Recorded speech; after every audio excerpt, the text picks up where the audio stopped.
ఏపీలో త్వరలోనే జరగబోతున్న శాసనసభ ఎన్నికలకు సంబంధించి ఏపీలో రాబోయే ముఖ్యమంత్రి ఎవరు తెలుసుకునే ప్రయత్నంలో ఈరోజు జై స్వరాజ్య వోల్ టీవీ ఎక్స్క్లూజివ్ గా ప్రజల యొక్క అభిప్రాయం తెలుసుకునే ప్రయత్నంలో ప్రస్తుతం మనము సుబేదారి ఆర్ట్స్ అండ్ సైన్స్ కళాశాలలో ఉన్నాము.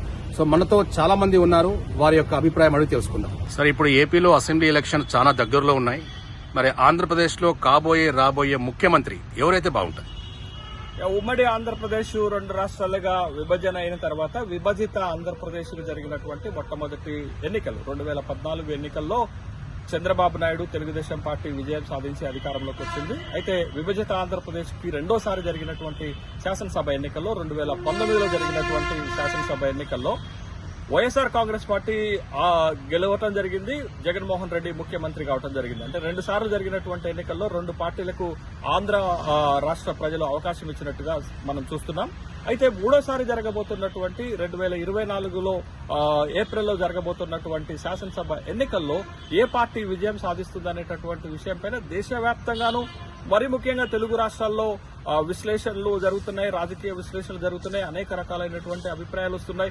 అటు మెయిన్ స్ట్రీమ్ మీడియాలోనే గానీ ఇటు సోషల్ మీడియాలో గానీ విస్తృతమైనటువంటి చర్చ 2024 శాసనసభ ఎన్నికల్లో ఆంధ్రప్రదేశ్ లో ఏ పార్టీ గెలిచి అధికారంలోకి రాబోతుంది, మరొకసారి చంద్రబాబు నాయుడుకి అవకాశం ఇస్తారా లేకపోతే జగన్మోహన్ రెడ్డిని కంటిన్యూ చేస్తారా అనేటటువంటి అభిప్రాయాలు వ్యక్తమవుతున్నటువంటి క్రమంలో ఇప్పటి వరకు ఆ రాష్ట్రంలో జరుగుతున్నటువంటి ప్రీ పోల్ సర్వేలలో కనుక మనం చూస్తే ముఖ్యంగా ఇండియా టుడే లాంటి ప్రీ పోల్ సర్వేలో మాత్రం కూటమి తెలుగుదేశం పార్టీ జనసేన కూటమి బహుశా వస్తే భారతీయ జనతా పార్టీ కూటమి గనక జాయిన్ అయితే ఆ కూటమికి ఎడ్జ్ వస్తుంది, ఆ కూటమి విజయం సాధించబోతుంది అనేటటువంటి అభిప్రాయాన్ని వ్యక్తం చేస్తే టైమ్స్ నౌ లాంటి దాంతోపాటు జీ న్యూస్ లాంటి దాంతోపాటు అనేక రకాలైనటువంటి జాతీయ సంస్థలు లోకల్ గా ఉన్నటువంటి స్థానికమైనటువంటి ప్రీ పోల్ సర్వే సంస్థలు మాత్రం వైఎస్ఆర్ కాంగ్రెస్ పార్టీ అధికారంలోకి రాబోతుంది, 100కు పైగా శాసనసభ స్థానాల్ని గెలవబోతుంది అనేటటువంటి విషయం చెప్పారు. మరి ముఖ్యంగా జాతీయ మీడియా సర్వే సంస్థలు అయితే పార్లమెంట్ ఎన్ని లోక్సభ స్థానాలను ఏ పార్టీ గెలవబోతుంది అనేటటువంటి చర్చలో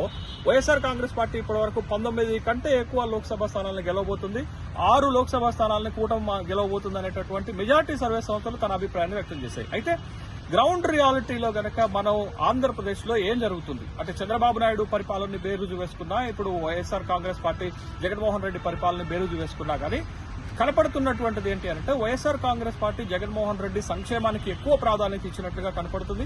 చంద్రబాబు నాయుడు పరిపాలనలో రాష్ట్రం యొక్క దీర్ఘకాలిక అభివృద్ధికి ఎక్కువ ప్రయారిటీ ఇచ్చినట్టుగా కనపడుతుంది. అంటే 2 పార్టీలు 2 ప్రభుత్వాల మధ్య ప్రయారిటీలలో తేడాలు ఉన్నట్లుగా మనకి కనపడుతున్నటువంటి విషయం. అయితే ముఖ్యంగా జగన్మోహన్ రెడ్డి ప్రభుత్వం పైన యాంటీ ఇన్కంబెన్సీ అనేది పెద్ద స్థాయిలో మీడియాలో జరుగుతున్నటువంటి చర్చ అనుకున్న స్థాయిలో లేదు అనేటటువంటి విషయాన్ని మనం గమనించాలి. ఎందుకు అనంటే ఈ 5 సంవత్సరాల్లో జగన్మోహన్ రెడ్డి ప్రభుత్వం తీసుకున్నటువంటి నిర్ణయాలన్నీ కూడా చాలా డౌన్ ట్రాడను పేద వర్గాలను టార్గెట్ చేసుకుని తీసుకున్నటువంటి నిర్ణయాలుగానే మనకు కనపడుతుంది. ముఖ్యంగా ఆంధ్రప్రదేశ్ రాష్ట్రంలో జరిగినటువంటి ఎడ్యుకేషనల్ రీఫార్మ్స్, స్కూల్ ఎడ్యుకేషన్ లో తీసుకొచ్చినటువంటి రీఫార్మ్స్, నాడు నేడు పథకంతో తీసుకొచ్చినటువంటి రీఫార్మ్స్ ఆ ప్రభుత్వానికి గ్రామీణ స్థాయిలో పేద ప్రజలు మధ్యతరగతి ప్రజల్లో విపరీతమైనటువంటి పాపులారిటీని తీసుకొచ్చింది.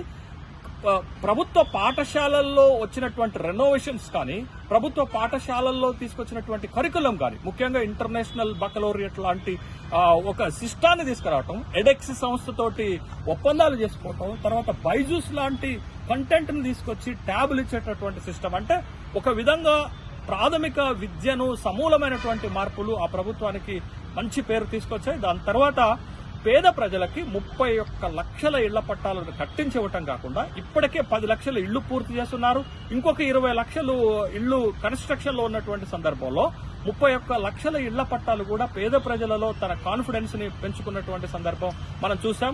ఈ 2 పథకాలతో పాటు అమ్మఒడి లాంటి ఒక వినూత్నమైనటువంటి పథకాన్ని తీసుకురావటం వల్ల ముఖ్యంగా ఎస్సీ, ఎస్టీ, బీసీ మైనార్టీలలో ఒక ఓట్ బ్యాంక్ ని కన్స్ట్రక్ట్ చేసుకున్నారు, సాలిడ్ గా తన ఓట్ బ్యాంక్ ని పెంచుకున్నట్టు సందర్భాన్ని మనకు కనపడుతుంది. కాబట్టి జాతీయ మీడియా సర్వే సంస్థలు కూడా ఏం చెబుతున్నాయి, వైఎస్ఆర్ కాంగ్రెస్ పార్టీకి దరిదాపు 48% ఓట్లు వస్తే కూటమికి 46% ఓట్లు వస్తుంది. అంటే 2 పార్టీల మధ్య టఫ్ ఫైట్ ఉన్నప్పటికీ కూడా స్మాల్ ఎడ్జి వైఎస్ఆర్ కాంగ్రెస్ పార్టీ వైపుకే చూపెడుతున్నటువంటి సందర్భం ఉంది. దానికి ప్రభుత్వం పైన యాంటీ ఇన్కంబెన్సీ చాలా స్వల్ప స్థాయిలో ఉండటమే. అయితే ఇప్పుడు టీడీపీకి ఉన్నటువంటి బలం ఏంటి అంటే టీడీపీ కూటమిగా పోటీ చేయటం, అంటే జనసేన లాంటి ఒక బలమైన సామాజిక వర్గానికి చెందినటువంటి పార్టీని కలుపుకొని పవన్ కళ్యాణ్ లాంటి ఒక క్రౌడ్ పుల్లర్ ని కలుపుకొని టీడీపీ జనసేన పొత్తు వాళ్ళ బలాన్ని పెంచిందని చెప్పాలి.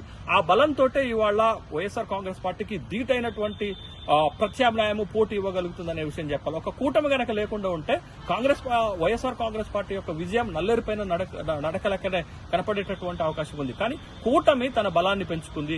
రెండోది, వైఎస్ఆర్ కాంగ్రెస్ పార్టీ ప్రభుత్వం చేసినటువంటి కొన్ని తప్పులు, ఉదాహరణకు డెవలప్మెంట్ మీద దృష్టి పెట్టకపోవటం, రోడ్ సిస్టమ్ బాగలేకపోవటం, తర్వాత అప్రజాస్వామికమైనటువంటి విధానాలు అనుసరిస్తుంది అనేటటువంటి ఒక అభిప్రాయం వ్యక్తం కావటం వల్ల ఇవాళ కూటమి వైఎస్ఆర్ కాంగ్రెస్ పార్టీకి ఒక బలమైనటువంటి పోటీదారుడిగా నిలబడింది. కానీ ఓటింగ్కి వచ్చేసరకు, ఎన్నికలకు వచ్చేసరకు అక్కడ ప్రజలకు ప్రత్యక్షంగా జరిగినటువంటి మేలే అక్కడ పరిగణలోకి వస్తుంది. దరిదాపు 2,55,000 కోట్ల రూపాయలు డీబీటీ ద్వారా ప్రజలకు అందించినటువంటి ప్రభుత్వం అది క్రింది వర్గాల్లో మెజార్టీ ఓట్లు వచ్చేటటువంటి వాళ్ళు క్రింది వర్గాలే వస్తాయి.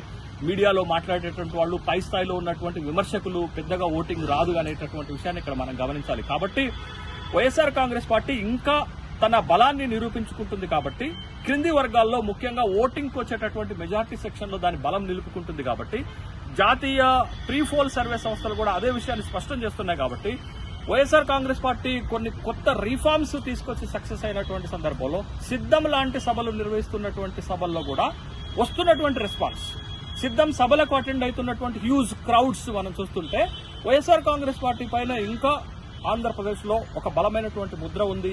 పెద్ద ఎత్తున ఓటింగ్ చేసుకోగలుగుతుంది. అధికారంలో పార్టీ ఉన్నది. తర్వాత పోల్ మేనేజ్మెంట్ లో సిస్టమేటిక్ గా ఉన్నదని. కానీ చంద్రబాబు నాయుడు పోల్ మేనేజ్మెంట్ అనుభవం ముందు ఎంత మేరకు తట్టుకొని నిలబడగలుగుతారనేటటువంటి ప్రశ్న వస్తుంది. అయితే వైఎస్ఆర్ కాంగ్రెస్ పార్టీ 70 శాసనసభ స్థానాల్లో ఓడిపోయినా అధికారంలో ఉండేటటువంటి అవకాశం ఉంది. గత ఎన్నికల్లో 151 శాసనసభ స్థానాలు గెలిచి ఉన్నది. కాబట్టి ఈసారి 60 నుంచి 70 శాసనసభ స్థానాలు కోల్పోయినా అధికారం కోల్పోయేటటువంటి అవకాశం లేదు. 88 బెంచ్ మార్క్ కావాల్సినటువంటి శాసనసభ స్థానాలని ఈజీగా వైఎస్ఆర్ కాంగ్రెస్ పార్టీ చేరుకునేటటువంటి అవకాశం ఉంది. మరీ ముఖ్యంగా ఇప్పటికీ రాయలసీమలో ఉన్నటువంటి 52 శాసనసభ స్థానాల్లో 40కి పైగా శాసనసభ స్థానాలని వైఎస్ఆర్ కాంగ్రెస్ పార్టీ గెలుచుకునేటటువంటి అవకాశాలు చాలా స్పష్టంగా కనపడుతున్నాయి. కాబట్టి అటు ఉత్తరాంధ్రలోనూ, ఇటు కోస్తాలోనూ, అటు పల్నాడు జిల్లాల్లోనూ కూడా ఇంకొక 40 స్థానాలు గెలవగలిగితే బెంచ్ మార్క్ అయినటువంటి 88 శాసనసభ స్థానాలను చేరుకోవడంలో పెద్దగా వైఎస్ఆర్ కాంగ్రెస్ పార్టీ కష్టపడదేమో అని అనిపిస్తుంది. కాబట్టి రాబోయే రోజుల్లో మెజార్టీ తగ్గినప్పటికీ కూడా వైఎస్ఆర్ కాంగ్రెస్ పార్టీ 100కు పైగా శాసనసభ స్థానాలను గెలుచుకొని రెండోసారి అధికారంలోకి వచ్చే అవకాశాలే కనపడుతున్నాయి.